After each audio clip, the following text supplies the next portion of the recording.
All right, time for a bath. Hey, that's not a problem. I can jump it, right? This is a 2019 Sportsman, and it has the battery in a really goofy location. It's so well protected that you can't get jumper cables down there. I need to figure out a better way to get at the battery. So as it turns out, there's a kit out there made by Quad Logic, which is a Minnesota-based company. This is a made in USA kit. Okay, so what do you get in the box? Let's take a look here. You get instructions, full color. You get a box of hardware. You get a section of cable, looks like a nice heavy-duty set of cable, and then you get the mounting box for the battery. Now, I opted for the bigger box. There are two boxes that they offer. One is smaller and fits only the stock battery size, but a lot of people upgrade their batteries on these Sportsmen to give you a little bit longer life and a little bit more power, like if you're operating a winch like we have here, where you need a little bit bigger battery. This battery tray will fit either the stock battery or an upgraded sized battery.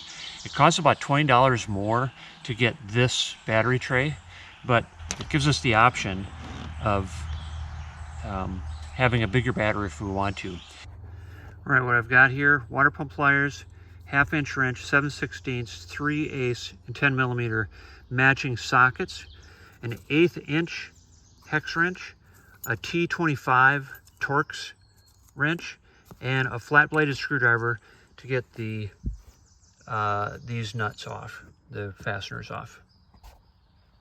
Let's get that out of the way.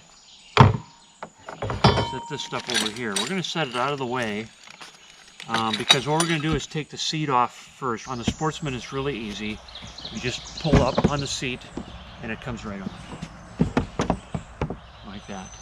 Okay, once we have that piece off, I better set these someplace where I'm not going to lose them, because I got a couple more here.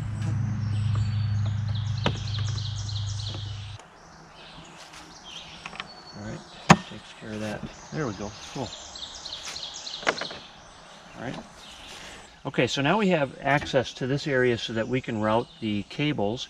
Now we need to get start under here and get the battery out. Okay, so T25 Torx bit to get the coolant overflow bottle removed from here. It's just 2 screws. It comes off really easily. You do not need to disconnect the hoses. Then the next thing you have to do, there's a bungee cord, this bad boy right there. Now you have to get off of the battery. It's holding the battery on. The bungee cord is actually easier to remove from the other side. So I removed that from the other side. And then the cover for the battery tray, for the battery, is right here. And again, that's easier to remove from the other side. All right, so the next step is to get the battery out. That's easy, right? No. Okay, so here it is. Here's my battery. Oh, look, it's new. And then this is a bracket that was on the battery, that was holding the battery in, okay? So you need to remove both of them. The bolt on this bolt right there is a 3/8 inch bolt, and the bolts on the terminal are 10 millimeter. Now, if I take this off, you notice that there's actually a nut underneath there. You see that? That will slide out as soon as you tilt the battery, which you're going to have to do to get this out. I mean, you're going to have, this is the hardest part, is to get this stupid battery out.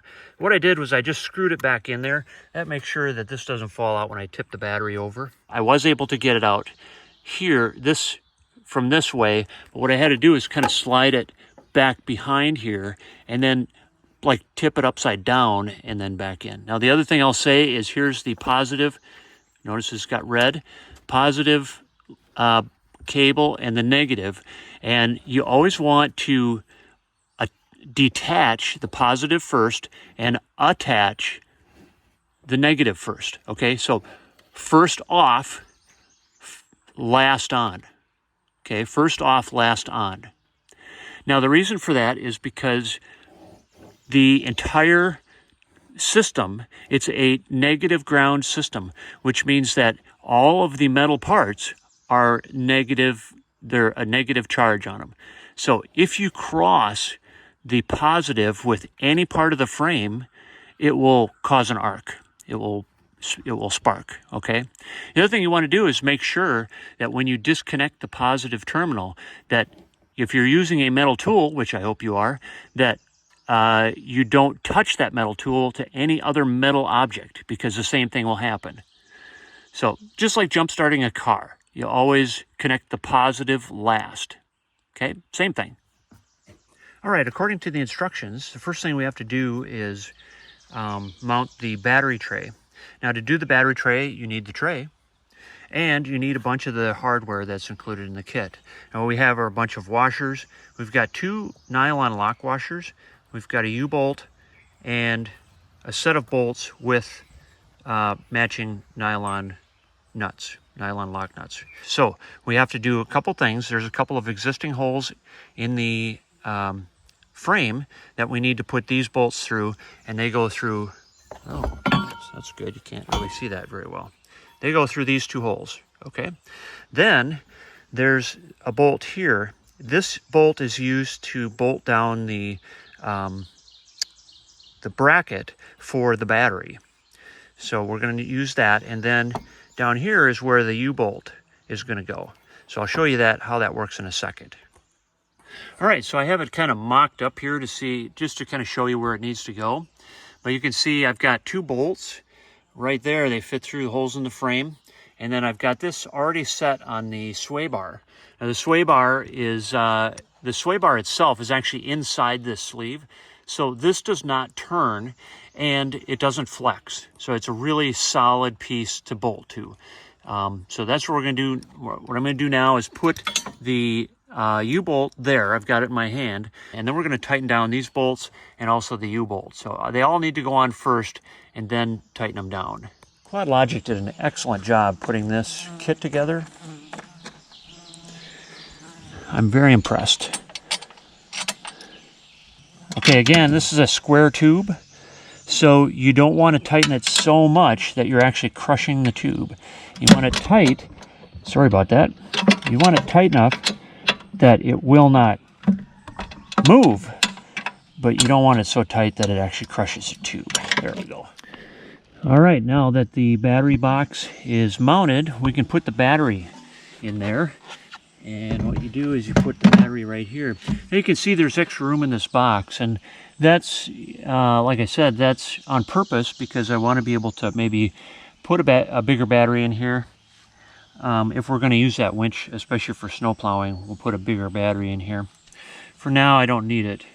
And then what you do, if you're using the factory battery, then you use the factory battery shield, and that goes on right here. If you use a bigger battery, you do not need to use the shield. According to the instructions, which I have right here, we need to put this thing together. So we've got a little bracket, and we've got a terminal block or a power block. This terminal block is plastic, so you do not want to over tighten it. All right, here we are looking at the side. This is the whole reason why we had to take those panels off, was so that we could snake these wires through. Now, I'm just kind of looking here, and there is an existing wiring harness right here, and I think what we'll do is we'll follow that. So let's see here. I'm just basically going to follow that wiring harness, and I'm kind of doing it from the back forward because I got to do it one way or the other. It seems like this is a good way to go. If you're really interested in protecting these wires, these are pretty heavy-duty wires. I think we'll zip tie right directly to the existing wiring harness. But if you were worried about this, you can go to an auto parts store, and they have these plastic covers in different sizes. They're kind of a universal thing, and you could wrap the cable with that. In my case, I just don't see that. This ATV doesn't get a lot of hard use, so I'm not going to worry about it. Okay, and let's see here. It looks like they give me plenty of wire. And here we have, we're kind of where we want to be. And what they say is to put the wires on the terminal block first. All we have to do is make sure the black matches up with the black and the red matches up with the red. So let's do black first. This does not have to be like Herculean tight, just tight enough so it won't come loose. We're going to go back here like this, and then I put the coolant bottle over the overflow bottle over the top, and so I think I'll just do one first. There are no washers here, and this is probably the one place if you wanted to put some Loctite, these would be the one screws to do that on. All right, here I have my cables back here. You can see there is quite a bit extra cable, so we'll have to find a spot to do that. Now, I have a red cable and a black cable. Which one goes to which?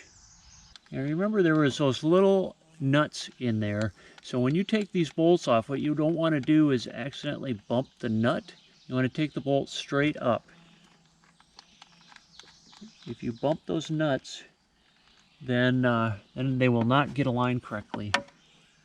Okay, remember the other thing that I said is always put the negative on first.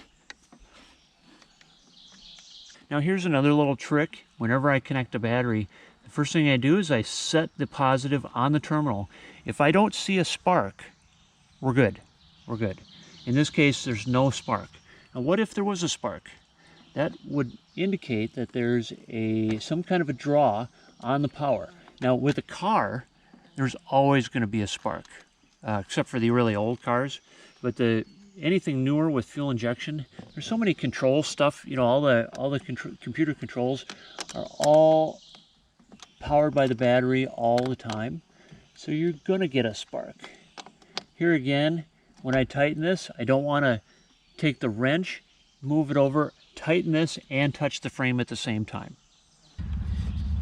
And then there's the bungee. So the battery is connected, the bungee is strapped in, the battery is all secured. Everything is good to go there. So now the only thing we need to do is secure the cables. Let's do that. All right, time for the last step here. They gave me a good supply of zip ties. We've got extra cable here, and let's see how much extra cable we have. We have this much extra cable, so we have to do something with this. And it looks to me like what we can do is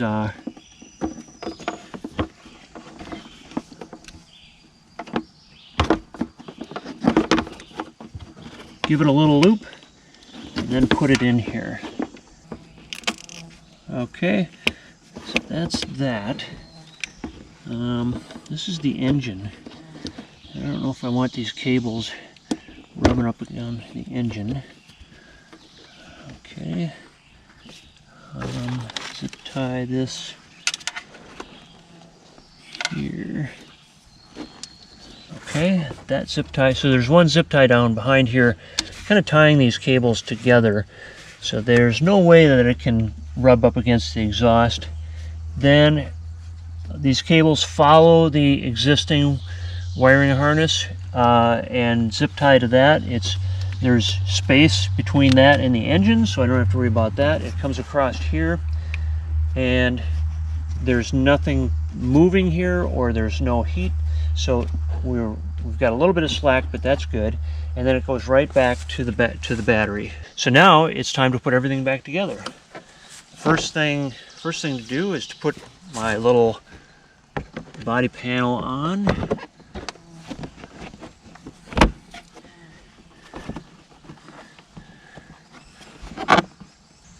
then this panel goes on. And I think it goes this way, right?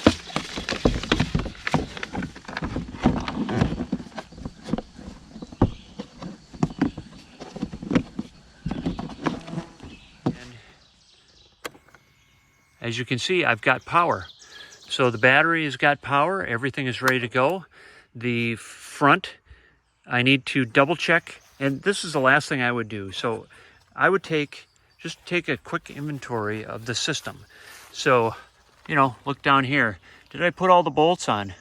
Oh, I have to remember to refill the coolant reservoir there, or the overflow. So I have to remember to do that. All the other bolts, everything is fastened here. I don't see any loose wires. Here, all the panels are on. Everything is zip tied underneath. And I made a mistake here. I'm gonna have to fix that. Everything else looks good here. Let's take one quick look in the back. The battery is bungeed down, so it's not gonna come loose. All the bolts are in. The battery terminals are fastened tightly. Everything looks good here. I don't have any extra wires bumped up against suspension components or anything like that. Everything looks good back here. So whenever you take something apart, do that one last step. Go through the entire system and make sure that everything you touched is put back to the way it was. Now, we're ready to go. All right. Hey, thanks for coming along today, and I hope that you learned something. And I hope I see you this summer or next winter, doesn't matter, on the trail.